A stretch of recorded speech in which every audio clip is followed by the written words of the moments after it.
Hi guys, welcome back to the सफलता की कुंजी। तो चलिए स्टार्ट करते हैं आज का अपना न्यू और इन्फॉर्मेटिव आर्टिकल। इसमें से जो भी इंग्लिश ग्रामर से रिलेटेड जो भी बेसिक रूल्स आएंगे उनको सीखने की कोशिश करेंगे और जो भी करंट से रिलेटेड न्यूज़ होगी उसको भी सीखेंगे। तो चलिए, क्या कहता है आज का आर्टिकल।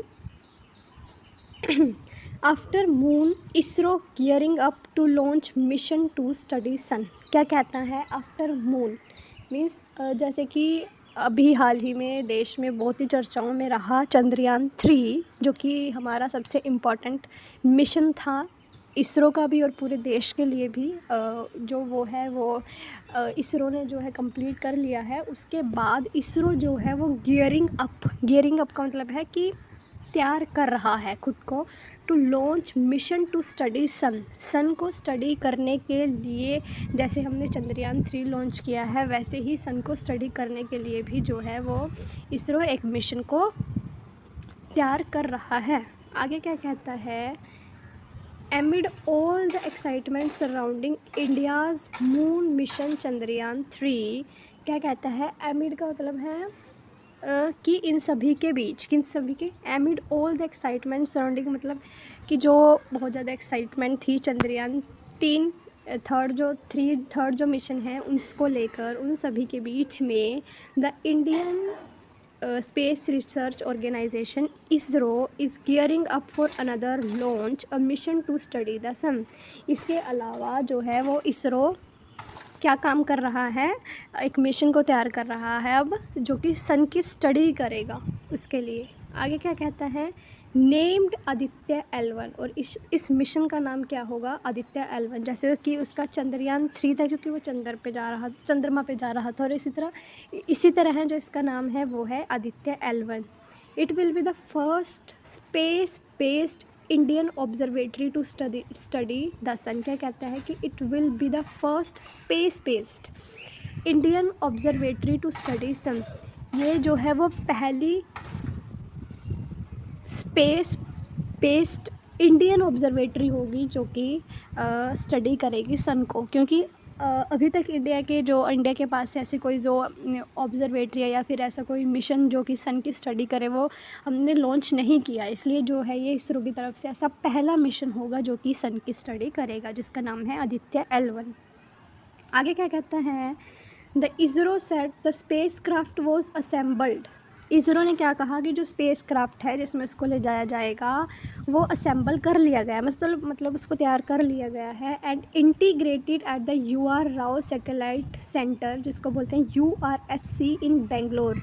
इंटीग्रेटेड मतलब कि उसको अच्छे से प्रिपेयर कर लिया गया है, जोड़ लिया गया है। कहाँ पर, UR राव सैटेलाइट सेंटर के अंदर, जो कि बेंगलुरु में है, वहाँ पे इसका स्पेसक्राफ्ट जो है वो असेंबल किया गया है वहाँ से। And delivered to Satish Dhawan space centre in Sriharikota. और अब इसको जो है वो बेंगलुरु से श्रीहरिकोटा के अंदर जो है वो डिलीवर कर दिया गया है। मंडे को जो है वो ऐसा किया गया है कि जो स्पेसक्राफ्ट जो बनाया गया था UR Rao satellite centre Bengaluru के अंदर, उसको अब इसरो के अंदर श्रीहरिकोटा के जो सतीश धवन सेंटर है वहाँ पे इसको पहुँचा दिया गया है। आगे क्या कहता है, according to ISRO the spacecraft will be placed in a halo orbit around the Lagrange point L1 of the sun earth system. क्या कहता है,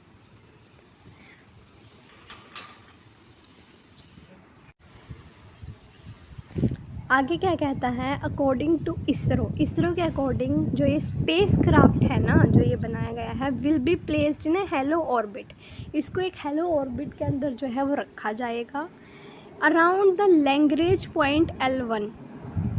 एक लैग्रेंज पॉइंट है जिसका नाम है L1, उसके चारों तरफ इसको रखा जाएगा स्पेसक्राफ्ट को, of the sun earth system, sun और अर्थ के सिस्टम के अंदर, which is about 1.5 million kilometre from the earth, जो कि अर्थ से 1.5 मिलियन किलोमीटर की दूरी पर है। ये जो लैग्रेंज पॉइंट है ना L1, अर्थ से 1.5 मिलियन किलोमीटर की दूरी पर है अर्थ से, वहाँ पर इसको स्पेसक्राफ्ट जो है वहाँ पर ये रखा जाएगा, ऐसा इसरो ने कहा है। आगे क्या कहा है, satellite placed in the halo orbit around the L1 point enjoys the major advantage of having a continuous view of the sun without any occultation या फिर एक्लिप्सिस। क्या कहता है कि जो ये सैटेलाइट जो हम रखेंगे स्पेसक्राफ्ट हेलो ऑर्बिट के अंदर L1 पॉइंट के ऊपर, इसमें हम बिना किसी दिक्कत के जो है वो डायरेक्ट कॉन्टिन्यूस व्यू जो है वो सन का ये हमें दे पाएगा, बिना किसी मीन्स कोई भी बिना किसी डैमेज वगैरह के, या फिर हम कह सकते हैं कि बिना किसी मौसमी संबंधी घटना के हमें ये सब जो है वो दे पाएगा। This will enhance the observation of the solar activity and its effect on space weather in real time. क्या कहता है कि जो भी एक्टिविटी करेगा, दिस विल एनहेंस का मतलब है कि ये चीज़ बढ़ावा देगी the observation of solar activity, जो भी सोलर की एक्टिविटी हैं, सूर्य की जो भी एक्टिविटी है उसकी ऑब्जर्वेशन में, and its effect on space weather in real time, और इसके जो स्पेस के वेदर के ऊपर जो इसके जैसे ये इफ़ेक्ट करेगा उसको रियल टाइम, मतलब जो हम बोलते हैं जो लाइव व्यू है जो वो देगा ये स्पेसक्राफ्ट जब हम इसको रखेंगे वहाँ पे L1 पे। आगे क्या कहता है, 7 payloads the spacecraft will carry 7 payloads to observe the photosphere. इस स्पेसक्राफ्ट के अंदर जो है वो 7 पेलोड्स रखे जाएंगे जो कि ऑब्जर्व करेंगे फोटोस्फेयर को, ठीक है, फोटोस्फेयर को, क्रोमोस्फेयर को and the outermost layer of the sun. और जो ये इसने तीनों बताई है ना, ये जो है वो लेयर्स हैं सन की। जैसे पृथ्वी के अंदर लेयर्स होती हैं वैसे ही जो हैं सन के अंदर लेयर्स होती हैं, जिनका नाम है photosphere, chromosphere and outermost layer of the sun. इनकी स्टडी करेगा ये using electromagnetic and particle and magnetic field detector. किसका यूज़ करके, इलेक्ट्रोमैग्नेटिक एंड जो पार्टिकल मैग्नेटिक फील्ड डिटेक्टर हैं, इसका यूज़ करके इसकी तीनों लेयर्स की जो है वो ऑब्जर्वेशन करेगा। आगे क्या कहता है, from the space वेंटेज point L1, from the special वेंटेज point L1 क्या कहता है कि जो एक स्पेशल वेंटेज पॉइंट L1 है, 4 payloads will directly view the sun. वहाँ से जो हमारा पॉइंट है ना L1, वहाँ से जो 4 पेलोड्स हैं वो डायरेक्ट सन की तरफ व्यू रखेंगे कि जो सन की एक्टिविटीज़ हैं वो कैसी हैं। 4 तो जो हैं वो डायरेक्ट उसके ऊपर जाएंगे ही जाएंगे। The other 3 are to carry out in situ studies of particle and field at the Lagrange point.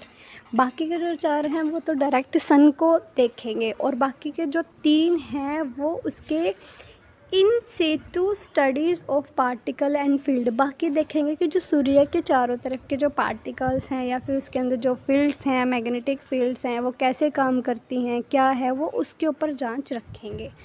आगे क्या कहता है, the launch is likely to take place in August and और सितंबर। जो ये लॉन्च है आदित्य L1 जो ये मिशन है, इसको जो है वो अगस्त के एंड या फिर सितंबर के अंदर लॉन्च करने की उम्मीद लगाई जा रही है, क्योंकि अब जो इसरो है वो अपने फुल मूड में आ गया है, तो इसलिए उन्होंने चंद्रयान जो हमारा 3rd मिशन है, आई होप वो भी सक्सेसफुल हो जाए। और इसी के साथ जो इसरो है वो अगस्त एंड में या फिर सितंबर में इस आदित्य L1 को भी जो है वो लॉन्च करने जा रहा है। तो ये हमारे देश के लिए बहुत ही अच्छी बात रहेगी, और आई होप ये सब जो है वो इसरो को इसके लिए बहुत बहुत कंग्रेचुलेशन।